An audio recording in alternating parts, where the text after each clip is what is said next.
Kinasuhan ng kapisanan ng social media broadcasters ng Pilipinas ang Pinay vlogger na si Tony Fowler dahil sa 3 music video nito sa YouTube na nagpakita umano ng mga malalaswa at masiselang parte ng katawan ng lalaki.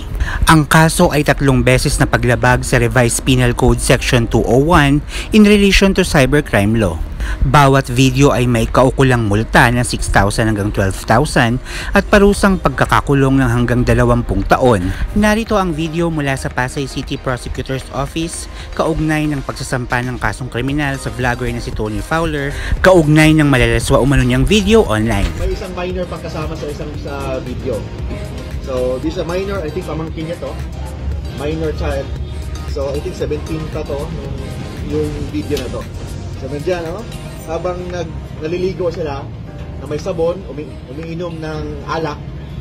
So then yung ginagawa nilang decoration, yung sex organ ng lalaki. Sinabi ng KSM-BPI na may koneksyon ng kaso sa mga mahahalay na video at lyrics ng mga kanta ni Tony na MPL, meron ka bang lemon? Gusto ko tequila. M&M, Lahat sila nakatingin sa akin. Ngayon nag-inip ko na. at Fake Friends. Fake, fake,